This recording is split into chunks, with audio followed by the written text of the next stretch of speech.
is up, guys? So today we have some breaking news coming out of the world of football and COVID-19, and it's coming directly from the Scottish Premiership. Before we get started though, please again hit that like button, hit that subscribe button so you can stay up to date on all things football.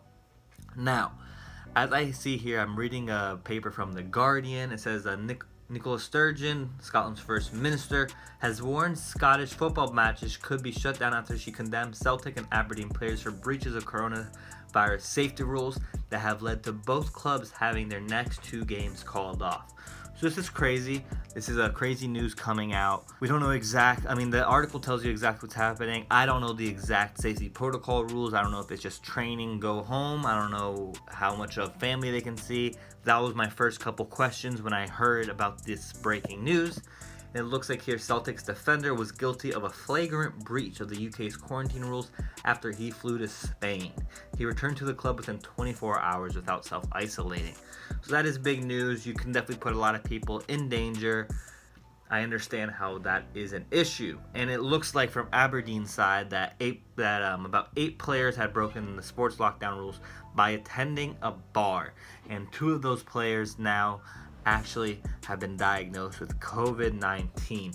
This is crazy news. It seems that so much is at stake for these players. Sometimes they want to just live a normal life and they cannot. I understand both parties of people on both sides of the world in terms of COVID. Some want to go back out. Some are still a little afraid and want to stay indoors.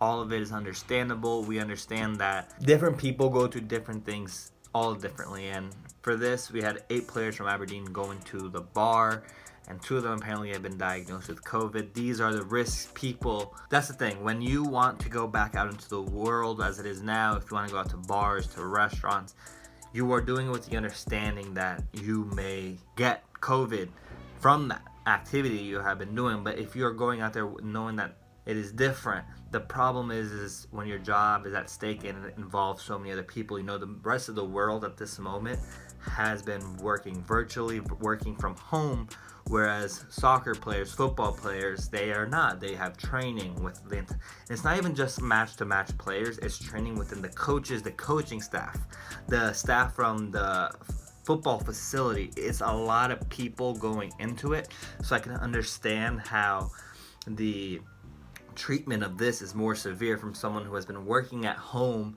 and says, hey, it's Saturday night, I haven't gone out in months, I want to go out and get a quick pint with my friends. We understand that, and we understand that there's some people who don't want to, who don't feel comfortable. That is all part of the world we are living in today. Everybody, it's on a different person-to-person basis. The problem with this is that, yes, you are jeopardizing many people. We don't know exactly how many of these people who are working at the facilities have their grandmother, grandfather, like older mother or older father living with them, and they thought they were being assured that, hey, these players are being under certain lockdowns and they cannot break those laws. And to have those laws broken when you might have been promised that that would not be an issue, it can be a big deal to a lot of people. So we can understand that, like, hey, sometimes these players want to break. They work so hard as well, they want to go out, but there are so many levels to this, and we just have to be understanding. And there's another part that I want to kind of quickly skim over. So Sturgeon added, let me put this as clearly as I can in language that the football world will understand. Consider today to be the yellow card. The next time it will be the red card because you will leave us with absolutely no choice. Now, this seems to some people like a brutal quote, but she's making a good point. She says, this is the first big mistake we have seen. This is the first warning. Hopefully a lot of players understand that. If they want to keep playing, they're going to have to follow the rules. And some people are saying, screw the rules. I can understand your perspective from that. She's saying, this is the yellow card, this is the warning. If you want to keep playing, these are the rules you will have to follow. And it can seem harsh, it can seem like a threat, but I think it's a quick little warning, like, hey, don't let this happen again, or it's done. We're calling it off. And I have just been getting into the Scottish Premiership since it just restarted and the Premier League has been over. So I was like, oh, let me look at some teams. I was looking at Celtic, I was looking at Rangers, I was looking at Aberdeen as well. So I hope it doesn't end. I hope we can continue getting the Scottish Premiership so we can continue watching some football week in and week out. But this is breaking news. This is big. This is a big news. So hopefully it doesn't end, guys. I would love to hear your thoughts. I would love to hear what you guys have to think about this. Thank you, guys.